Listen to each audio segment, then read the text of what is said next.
After we got married, we got an apartment on Hai Ba Chung near the Tending Market.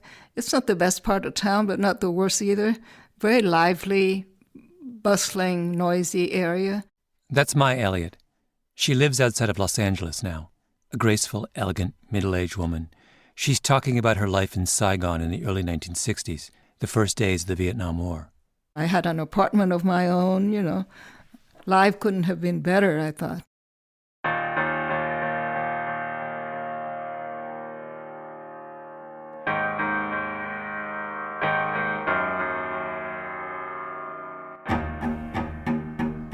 My name is Malcolm Gladwell.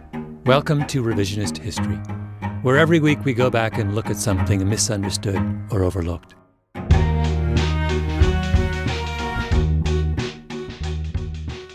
This week's episode is about a secret Pentagon study that a Vietnamese woman named Mai Elliott and two others became tangled up in, and what happened when it ended. Because there's a lot we can learn from it today.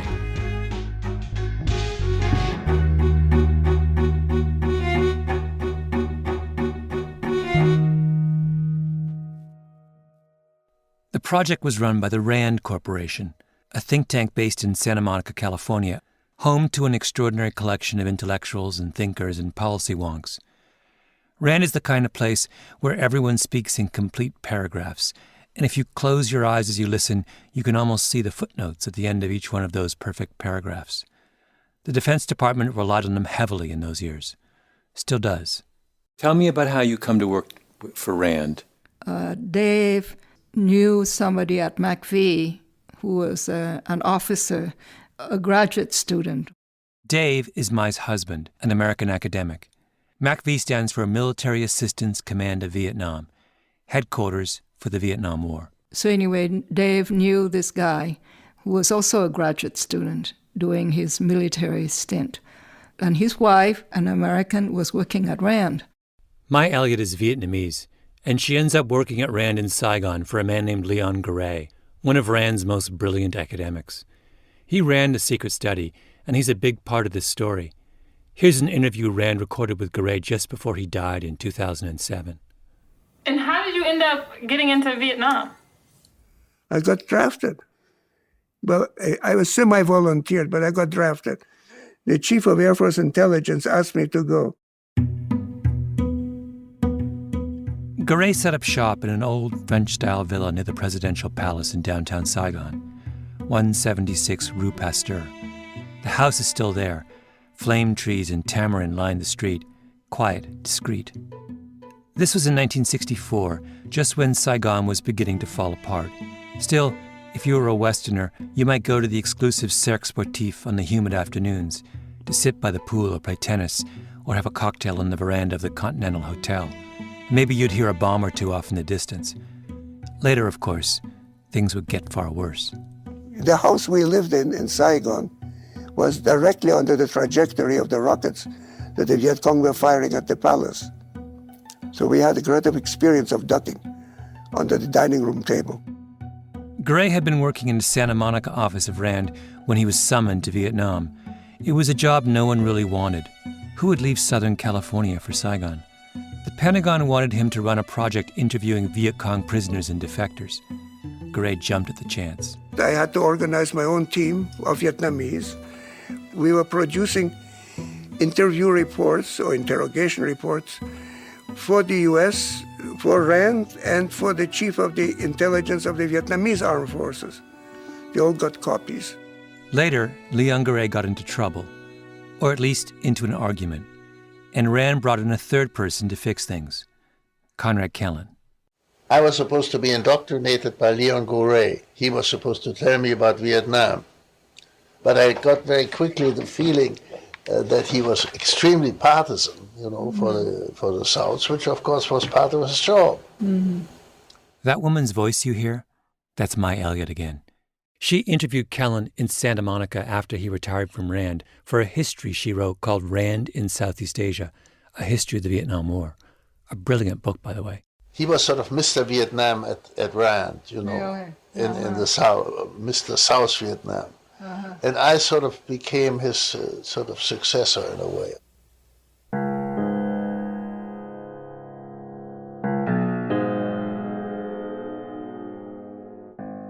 The story that follows is about these three people, Mai Elliott, Leon Garay, Conrad Kellen, and how their lives intersected over a minor and forgotten episode in the Vietnam War called the Viet Cong Motivation and Morale Project.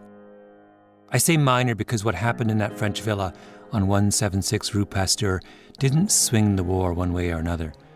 Nobody who was part of the study ever fired a gun or dropped a bomb. But the story of the Morale Project says a lot about something that has obsessed us ever since: intelligence failure. Why is it so hard to tell what your enemy is thinking? That question came up after 9/11. During the two Gulf Wars, it came up again in Afghanistan. It comes up today with ISIS. And every time we get it wrong, every time our enemies take us by surprise, we always say, if only we knew more about them.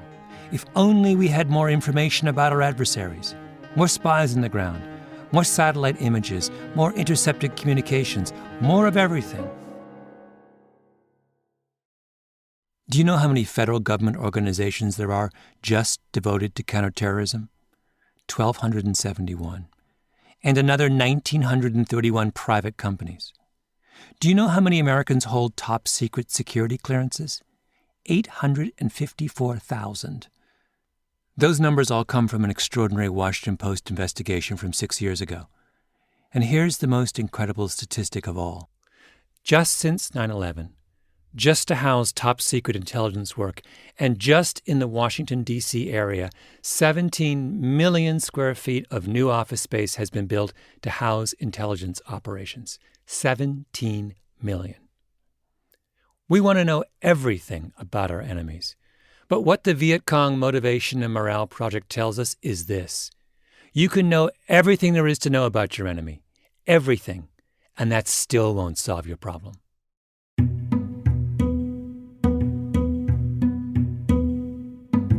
Vietnam was a French colony from 1887 until 1954.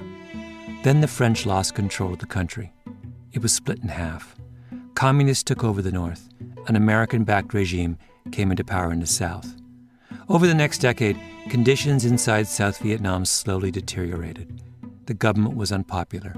There were protests in the streets, a military coup. And the North Vietnamese started sending guerrillas, known as the Viet Cong, over the border to try and recruit South Vietnamese to their cause.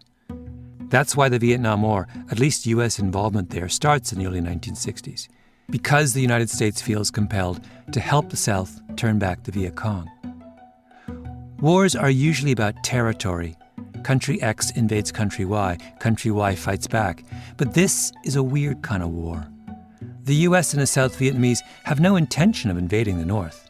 They decide instead that they'll just bomb the North Vietnamese until they give up, until they realize that exporting guerrillas over the border isn't worth it. The Vietnam War is a war of persuasion, a crude kind of persuasion. The goal is to break the other side's will. The new theory is that revolutionary development may look good on paper, but nothing pacifies quite like old-fashioned military might. An allied force of more than 8,000 men today tightened its hold on the Batangan Peninsula on South Vietnam's central coast. But if your goal is to break someone's will, how do you know if your strategy's working? In the early 1960s, when the U.S. first starts sending troops to fight the Viet Cong, there was a problem.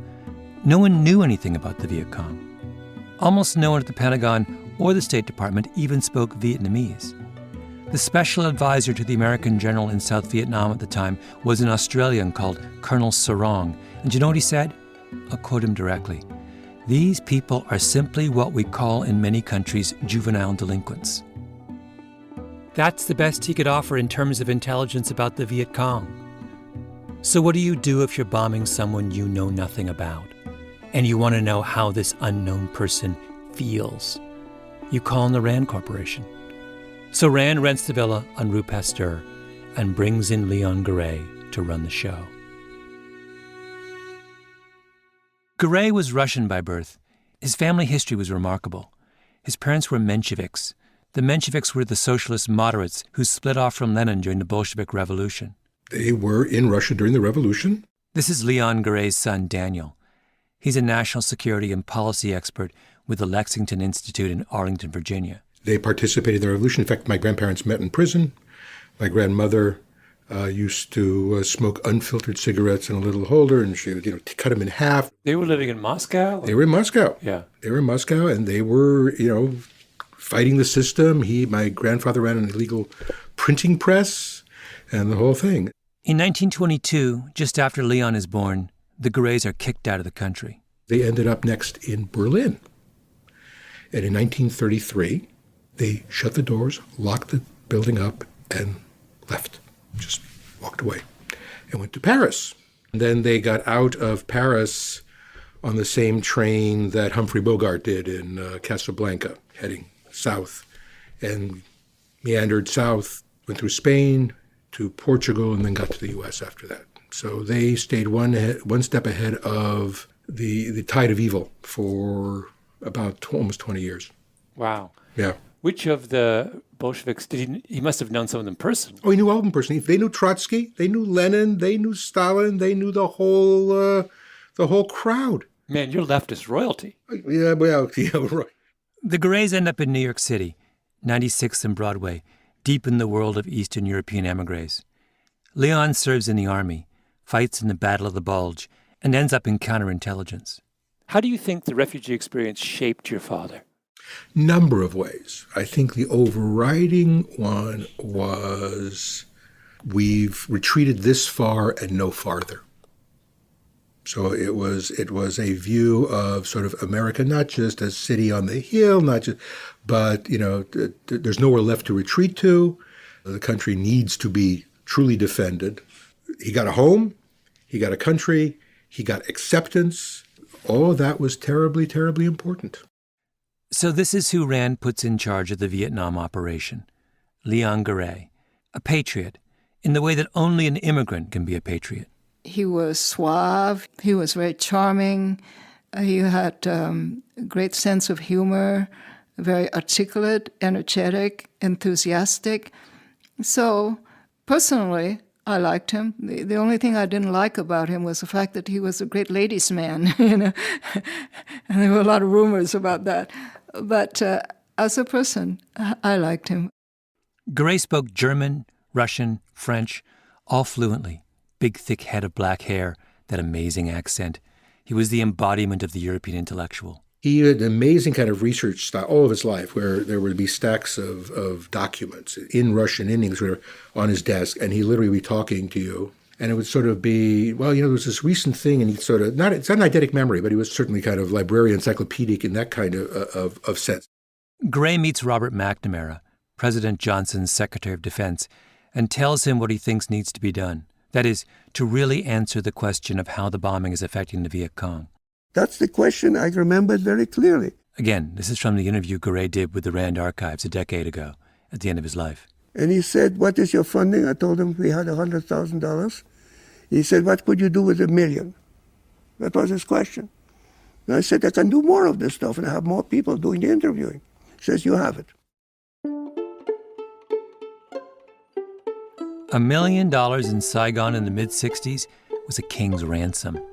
So Garay hires a team of locals to fan out across the South Vietnamese countryside to interview defectors from North Vietnam and captured Viet Cong guerrillas. That's where Mai Elliott comes in. She was one of Garay's interviewers, and her story is every bit as fascinating as Leon Garay's. My father was appointed to Haiphong. He became mayor of Haiphong. She grew up in the north. Before the country was divided, her father was part of the French colonial administration. And as mayor, he had a lot of authority. He was almost like the king of that little town. And we live in an enormous house with an enormous garden in front and back, with a staff of servants and even a platoon of guards, who stood guard outside our gate. So that was really the best time of my life. Then the French get defeated in the north by the communists. Vietnam is divided in two. It happened so suddenly. We just packed up and left everything, and we lost everything. So when it happened, we were in a panic. We didn't know what to do. My father had, of course, collaborated with the French. I didn't know, I didn't understand a thing, but my father was afraid that the communists would come in and kill him.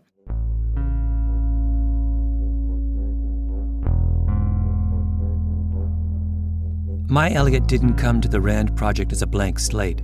She came with a history. She had to flee for her life from the communists in the North. Now she's been hired by RAND to figure out the communists, the same people who chased her family away. The interviewers would go out in teams of 3 or 4. Sometimes the groups would stay in Saigon and go to the prison where captured Viet Cong were held. Other times, they would head out into the countryside, hitching a ride on military planes to the Mekong Delta. The interviews were taped. They'd offer their subjects cigarettes. Sometimes they'd sit outside under the trees. It was friendly, not confrontational. The interviewers made it clear that they were only doing a research project. If the subject was uninteresting or reluctant, the sessions would be short. Other times, they might last for days. Then it was back to the villa on Rue Pasteur, where the interviews would be transcribed, translated, and edited.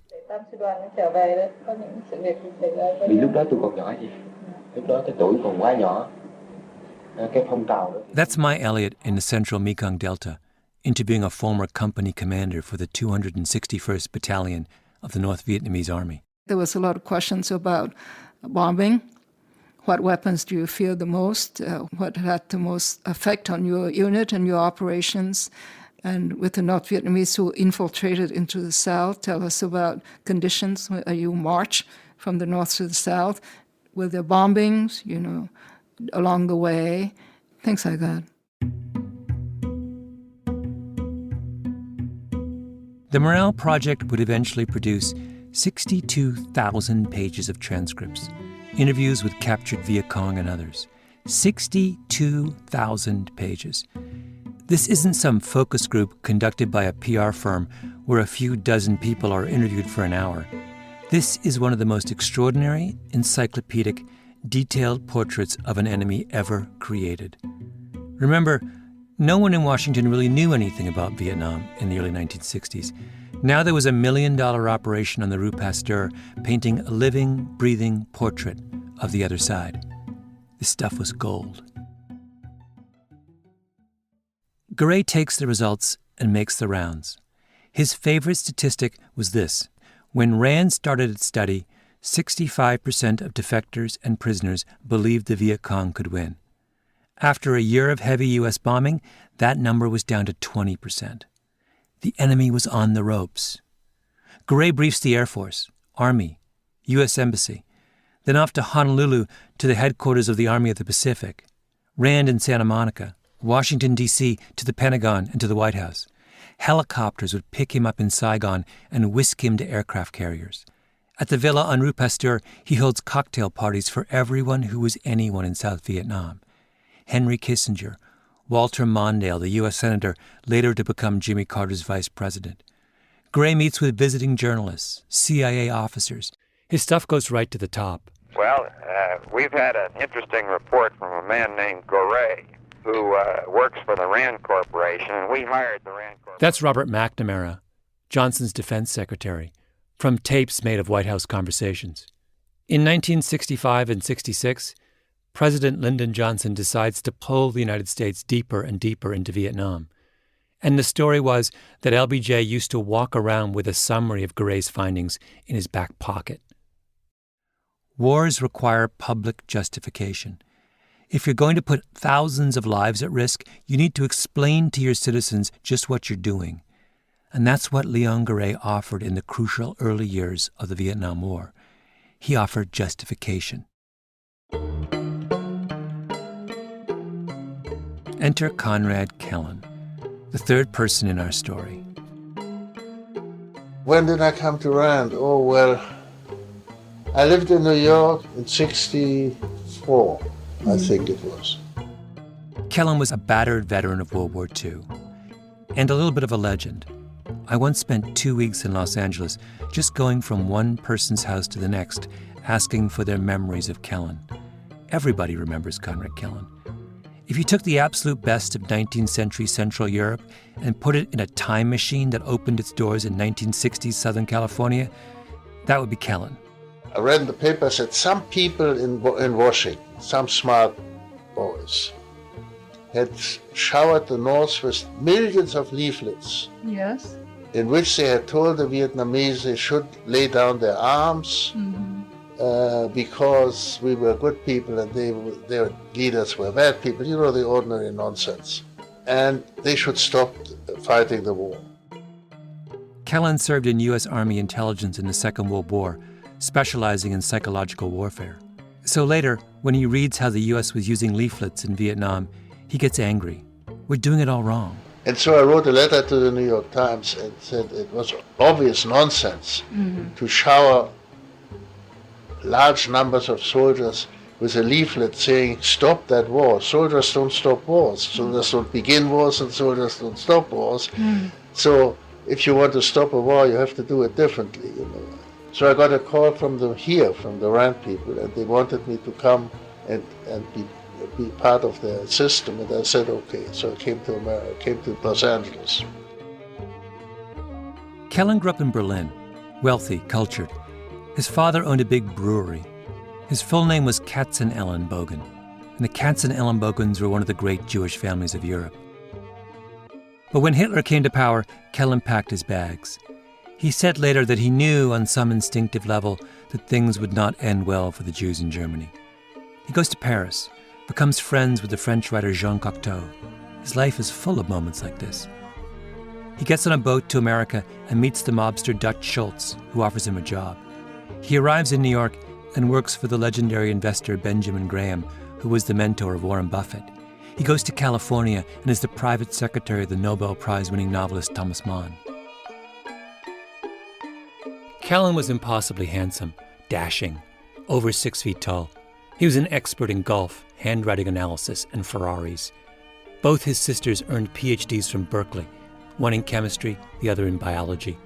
His brother escapes from Nazi Germany, lands in New York, and if you go online and look up the assets of his personal foundation, it's $665 million. His stepmother was painted by Renoir, a family friend. He was cousins with Einstein.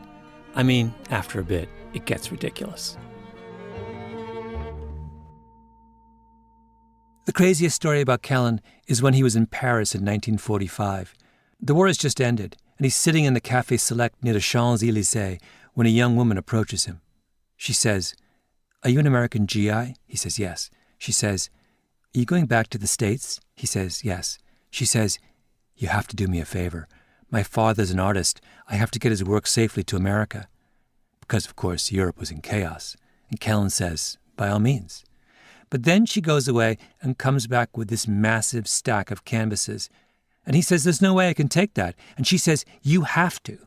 Whereupon Kellen embarks on this epic month-long struggle to get these paintings safely across the ocean, which includes being trapped in the back of an open truck during a rainstorm and throwing his coat over the pile of paintings to keep them from being ruined, and staying up all night, night after night, because he's terrified someone will steal them.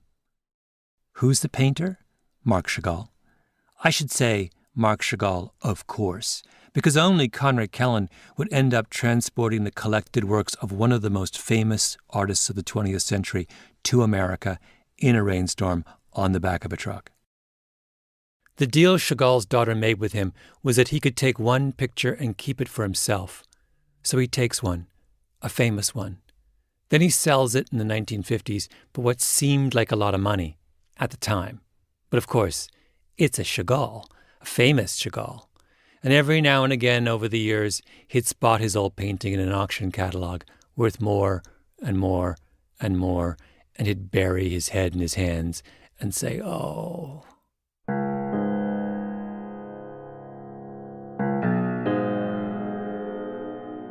By late 1966, when Conrad Kellen gets to Rand, the place is in turmoil. The Vietnam War has split its ranks down the middle.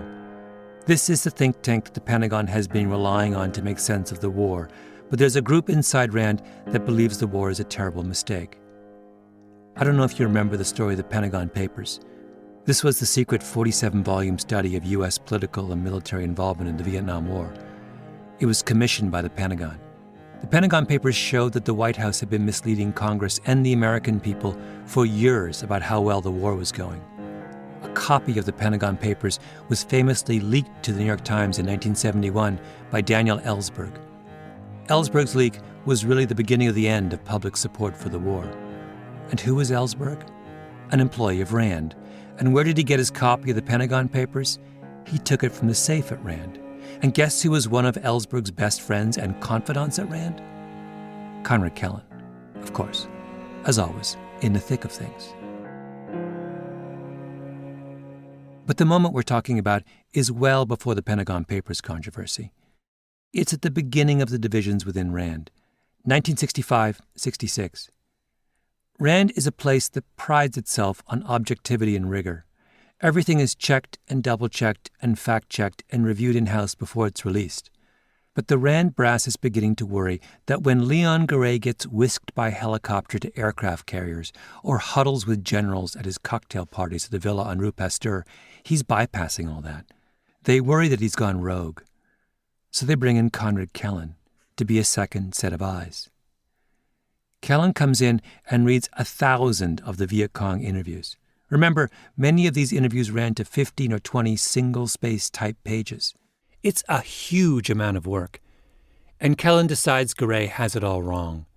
The Viet Cong are not crumbling. On the contrary. Here's Kellen again from his interview with Mai Elliott. I could see from the interviews that we were not going to win this war. That was my conclusion. I was one of the very few people at Rand who had that idea, and most of them were gung-ho. They were going, and they couldn't understand. To this day, they don't understand how a nation with 2 million soldiers, battleships, airplanes cannot win over Vietnam. So here we have two men. Two sophisticated European intellectuals with access to the richest trove of intelligence in the entire war. Garay goes first and says, "We're winning." Kellen comes along, looks at exactly the same evidence and says, "We're never going to win." Then there's Mai Elliott.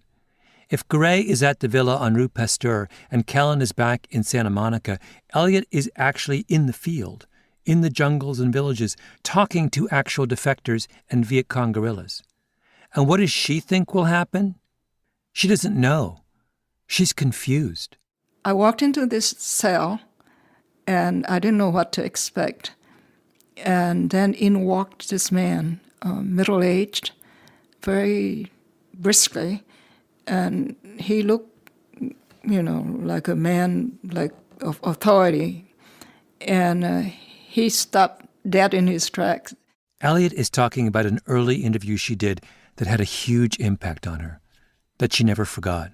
You have to remember what I looked like at the time. I was young, I was dressed in Western clothes, and I didn't look like the military interrogators he had seen. So he was surprised to see me, and he was kind of guarded, suspicious. He didn't know what to expect.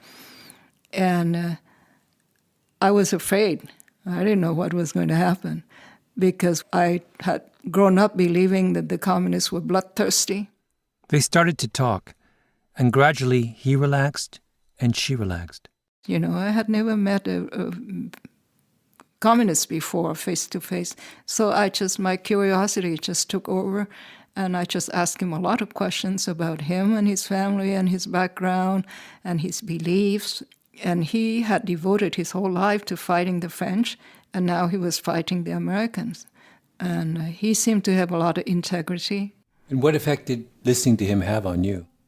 Well, it really confused me because I had believed that the communists were sort of like thugs. We call them đầu châu mặt ngựa, meaning thugs. And what's the literal translation of that? Đầu châu mình ngựa, the head of a buffalo and the body of a horse.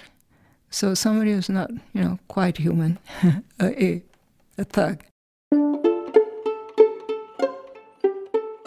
What the captured Viet Cong officers said was straightforward. The intelligence was straightforward. But Mai Elliott's reaction was anything but straightforward. And so I left with more questions than answers, and I began to see that the picture was not black and white like I had believed at the beginning. But then Elliott says something crucial. She says it didn't change her mind. She saw the evidence with her own eyes. She did the interview with the general, but it wasn't enough. Remember her circumstances. She comes from a family of privilege, and the rise of the communists in the North takes all that away. They end up living in a little hut in Saigon. The Viet Cong is not some abstract force. They were a personal threat to her family. I think for people whose backs were against the wall and who thought that their survival depended on the communists not winning, then seeing the evidence doesn't mean that you change your mind. Seeing the evidence doesn't mean that you change your mind. Seeing the evidence just increases your fear, because you fear that, that the communists would win and it would be the end of you and your family. And you don't want to face it, you don't want to think about it.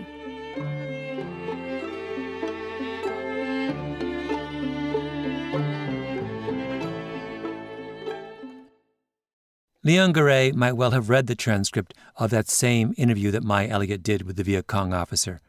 And his interpretation would be, that guy's going to give up.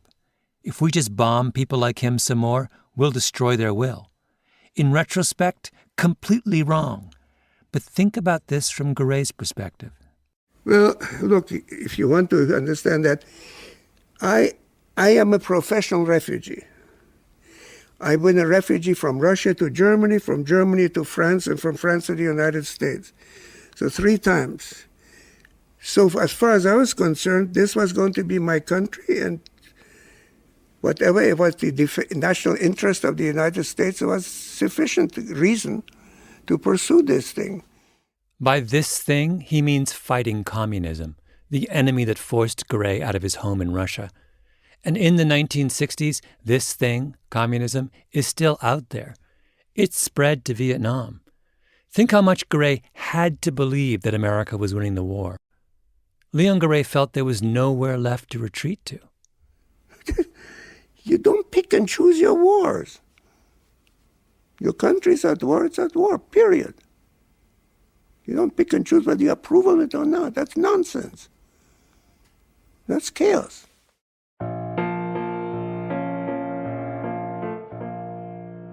There's a moment in Mai Elliott's interview with Conrad Kellen where he talks about Garay, about what it means to be a refugee. I think, like many, eventually became great opportunists. What else could they do? I mean, if you were an opportunist, at least you had the American establishment on your side, Mm-hmm. The refugee is an opportunist because he is at the mercy of whatever country will take him. And I can't help but think that Kellen is also talking about himself here.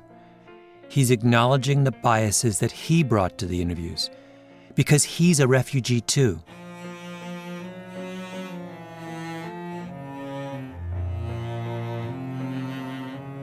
He escaped from the Nazis. He witnessed the destruction of everything he once knew, his home, his community, his family, his privilege. How can that not scar you? At one point, Kellen explains to Elliott why he never actually traveled to Vietnam, even though he was working on a project about Vietnam. I was not going to Vietnam because one war was enough for me. I didn't want to have 2 wars. Uh-huh. One war was enough for me. I imagine Kellen read that same interview Elliott did, the one with the Viet Cong officer. Kellen sees the man's determination, and when he thinks about that resolve through the prism of his own experience, he realizes, I can't match that. Not anymore. One war was enough for me. Over and again in his interview with Mai Elliott, Kellen comes back to this. War wasn't some conceptual abstraction for him. It wasn't an intellectual question like it was for so many at Rand. It was real. He lived through it. There were an awful lot of civilians around in this whole thing, in this whole Vietnam thing, who talked about casualties, for instance, casualties. They didn't give a damn about anything. If somebody came back and said, we took such and such a place with, 50, 60 casualties. Well, a casualty is not a dead person. A casualty is something theoretical for these people. One interview with a Viet Cong officer, one fantastic bit of intelligence, an insight into the enemy's mind, and yet everyone was in disagreement on what it meant, because everyone was looking at it through a different set of eyes. That's why intelligence failures happen. It's not because someone screws up or is stupid or lazy. It's because the people who make sense of intelligence are human beings with their own histories and biases. So what happens to the three people in our story? Garay gets recalled from Vietnam in April of 1967. Clearly, Rand asked me to stop going there. To stop going to Vietnam. To return to Santa Monica. I went back, and then I was told that my presence was an embarrassment. I don't know why. The suggestion was very clear that I should look for something else. How do you feel about that? Were you disappointed? Of course. I like Rand. He was hung out to dry. His son Daniel is a lot more blunt.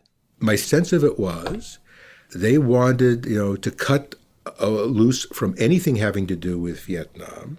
And the way to cut loose from this project and from him was to try and discredit the analysis and sort of then, okay, you're now no longer a legitimate analyst, well, you really do need to go. Yeah. Kind of thing. And can you describe your father in those years? So I think he was feeling quite beaten down. And frankly, I suspect there was a degree of just physical exhaustion. It may have been not that different than, when he and his family kept getting driven out of, cities in Europe and had to restart the whole process and restart the fight. I think there was a certain degree of that. Garay eventually moves to Florida, takes a post at the University of Miami, fights the Cold War from Coral Gables. As for Mai Elliott, she eventually moves to America, lives in Ithaca, and it's only then, from the safety of upstate New York, that she finally accepts what the Viet Cong officer was telling her. I wish it would have been easier for me to come to that conclusion earlier, because it was just years of agonizing and being ambiguous. She finally admits it to herself. The North Vietnamese were determined. The war was wrong and unwinnable. I think that it's easier to be objective when you don't have a personal stake in a situation. And you can see the evidence and say, oh yeah, the war is not working, let's end it. But when you have a very deep, strong personal stake, it's a lot harder because you're talking about survival of your family, your relatives. Mai Elliott finally faced the difficult truth. As for Kellen sounds the alarm almost from the beginning of his time at Rand. He says the intelligence tells us the war cannot be won. But of course, if you know even the slightest bit about the Vietnam War, you know that no one listened to him, at least until it was too late.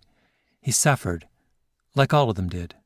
I can only say that the people that I knew talked a lot about scientific this and that, were the most unscientific people you can imagine. They just picked somebody, and then if they agreed with him or he agreed with them, then he was an expert, and if he didn't agree with him, he was not an expert, and then they wrote it down. The most unscientific people you can imagine. I'm not sure it's any different today, is it? And everybody wrote reports for everybody else. Mm-hmm. And it was almost like a comedy, It was so stupid. I got very angry about that.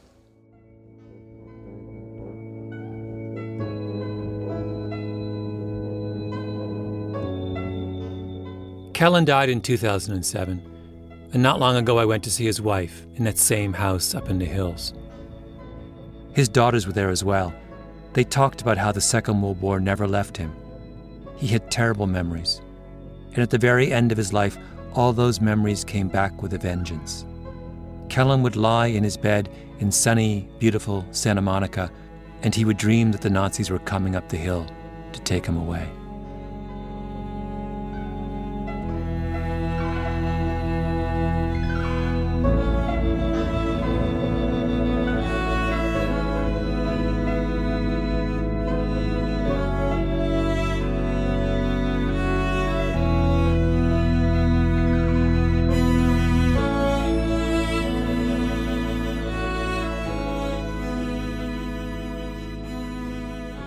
You've been listening to Revisionist History. If you like what you've heard, do us a favor and rate us on iTunes. It helps. You can get more information about this and other episodes at revisionisthistory.com or on your favorite podcast app. Our show is produced by Mia LaBelle, Roxanne Scott, and Jacob Smith. Our editor is Julia Barton. Music is composed by Luis Guerra and Taka Yazuzawa. Flan Williams is our engineer, and our fact-checker is Michelle Soraka. Panoply Management Team, Laura Mayer, Andy Bowers, and Jacob Weisberg. I'm Malcolm Gladwell.